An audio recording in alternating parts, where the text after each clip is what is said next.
창세기 6장 2절에 보면 하나님의 아들들이 사람의 딸들의 아름다움을 보고 그 여자들을 취했다라고 이야기하는데, 그 하나님의 아들들이 바로 천사들이다, 그렇게 주장하고 계십니다. 그렇게 되면 결국 천사들이 사람의 딸, 그러니까 여인들과 관계를 갖고 결국은 이제 천사 섹스설이 전제로 될 수밖에 없는 거예요. 관계를 갖고 네피림을 낳았다, 그렇게 주장하시는데, 그 주장이 얼마나 위험한 교리인지 좀 설명드리고자 합니다. 그 주장은 우선은 여호와 증인이 주장하고 있고요. 그리고 통일교의 문성명, 또 JMS의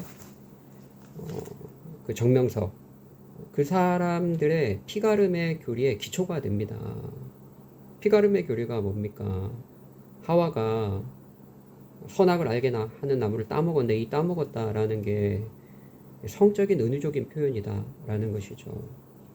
그래서 타락한 천사 사탄과 섹스를 했다는 거예요. 관계를 가졌다는 거예요. 그래서 사탄의 이 더러운 피가 하와의 몸속에 들어가고, 최초 조상 하와를 통해서 나온 모든 인류가 사탄의 피가 흐르고 있다. 그래서 그 피를 갈아치워야 된다.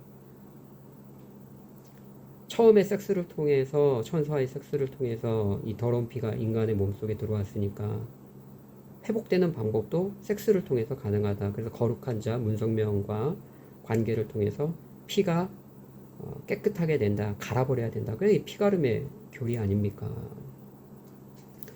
근데 JMS 문성명도 그것을 주장하고 있고요. 그래서 이 창세기 6장 2절을 하나님의 아들들을 천사로 해석해버리면 천사 섹스설을 전제로 하게 되는 것이고, 결국은 말도 안 되는 이단의 회개망측한 교리를 지지하고 그 문을 열어주는 꼴이 된다라는 것이죠. 지금 정동수 목사님께서 주장하는 게 욥기 1장 6절이나 2장 1절, 또 유다서의 6절 7절 말씀에 근거로 하고 있는데, 우선은 성경을 해석할 때 분명하고 명확한 것에서 애매하고 모호한 것을 풀어봐야 돼요.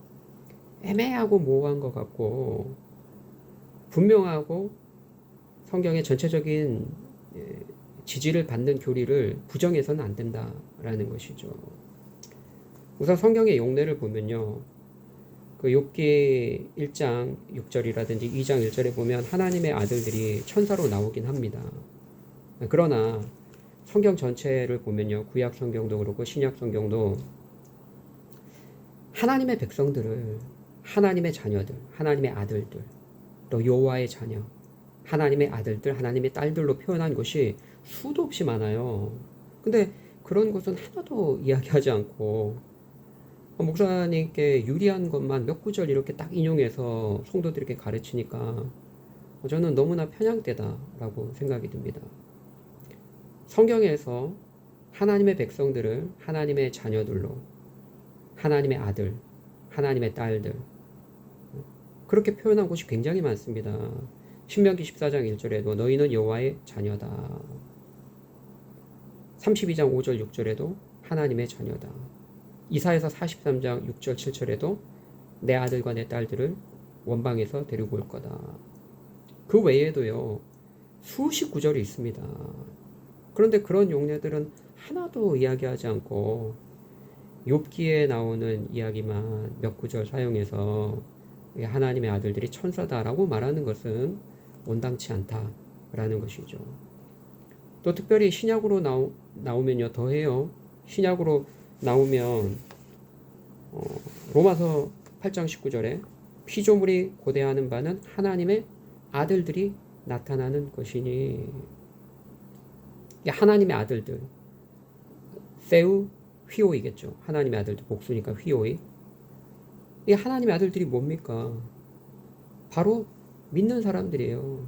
피조물조차 예수님이 다시 오셔서 하나님의 아들들 믿는 사람들이 영광의 상태에 이르기를 고대하고 있다는 거예요. 피조물들조차 탄식하면서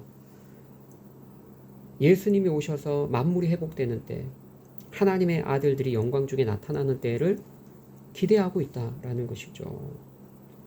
또 로마서 8장 14절에 성령의 인도함을 받는 자들이 하나님의 아들들이다 라고 이야기합니다. 또 우리가 알다시피 요한복음 1장 10절에도 영접하는 자 곧 그 이름을 믿는 자들에게는 하나님의 자녀가 되는 권세를 주셨으니, 그러니까 구약이나 신약이나 하나님을 믿는 백성들을 하나님의 자녀들로, 하나님의 자녀로 묘사한 곳이 수도 없이 많아요. 그런데 그런 용례들은 쏙 빼고 욥기서만 몇 구절 가지고 이렇게 천사들이다라고 해석하는 것은 합당하지 않다라는 것입니다. 또 성경을 해석할 때 문맥이 중요하거든요. 창세기 6장이잖아요. 창세기 4장이 가인의 족보, 그러니까 하나님을 경외하지 않는 세상 사람들의 족보가 나옵니다. 가인의 후손들. 그 다음 창세기 5장이 이제 셋의 후손들, 셋의 이야기가 나와요. 셋의 후손들. 그리고 6장이, 그러니까 4장에서 불경건한 세상 사람들의 후손, 가인의 후손. 5장에서 경건한 하나님을 경외하는 하나님의 자녀들의 후손에 대한 이야기. 그리고 6장에 나와서 하나님의 아들들이 사람의 딸들의 아름다움을 보고 취했다. 그러니까 4장, 5장, 6장을 연결해서 이해해 본다면 당연히 경건한 셋의 후손들이, 하나님을 믿는 후손들이 이 세상 사람들, 가인의 후손들의 그 딸의 아름다움을 보고 취했다, 그렇게 해석하는 것이 문맥적으로 가장 자연스럽지 않겠습니까? 또한 예수님의 증언도 정말 중요합니다. 예수님께서 마태복음 22장에 부활에 대해서 오해하는 바리새인들에게 뭐라고 얘기합니까? 야, 부활 때에는 너희가 부활의 몸을 입으면 장가도 아니 가고 시집도 안 간다. 여기 있는 육체를 입은 부부들처럼 부부 생활 그런 거 안 한다는 거 아닙니까? 하늘의 천사들과 같다, 그렇게 얘기하고 있습니다. 즉 천사들이 우리 육체를 가진 인간들처럼 남성 여성이 있어서 부부관계를 갖고 섹스를 하고 이렇지 않다는 거예요.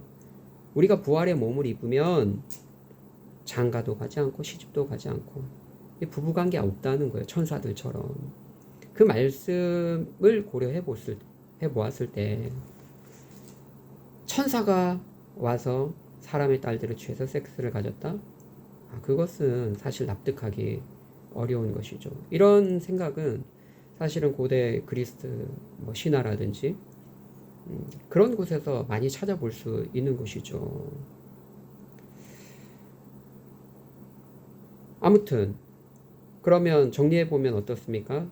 용례를 봐도 그렇고, 구약과 신약의 용례를 봐도 그렇고, 또 예수님이 하신 말씀을 고려해도 그렇고, 또 창세기 4장, 5장, 6장의 문맥을 봐도 그렇고, 이것은 천사들로 해석하면 안 되고 경건한 하나님을 섬기는 백성들, 하나님의 아들들이, 경건한 믿음을 가진 아들들이 타락해서 불신자의 딸들을 취했다, 그렇게 해석하는 것이 가장 자연스러운 것이죠. 정동수 목사님이 유다서 말씀을 이제 의존하고 있는데, 유다서 말씀의 6절에 보면 자기 주의를 지키지 아니하고 자기 처소를 떠난 천사들에 대한 이야기가 나옵니다. 근데 7절에 보면, 이어지는 7절에 보면 소돔과 고모라와 그 이웃 도시들도 그와 같은 행동을 해서 음란하며 자기 육체를 따라 갔다고 이야기하고 있습니다. 그래서 이 두 개를 연결하다 보니까 자기 처소를, 자기 지위를 지키지 않고 처소를 떠난 천사들도 섹스를 했다, 이렇게 생각을 하시는데, 물론 전혀 일리 없는 말은 아닙니다. 연결해서 해석할 수도 있죠, 그 두 개만 보면. 그러나 성경을 전체적으로 봐야 된다는 거죠. 명확하고 분명한 것으로부터 애매하고 모호한 것을 풀어가야 된다.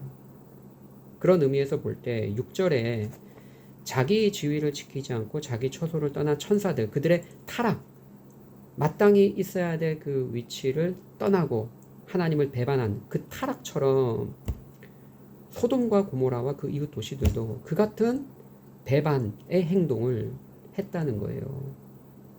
그래서 마땅히 지켜야 될 인간 본성의 그 순리대로 살지 않고 순리를 영리로 바꿔서 로마서의 말씀처럼, 로마서 1장 말씀처럼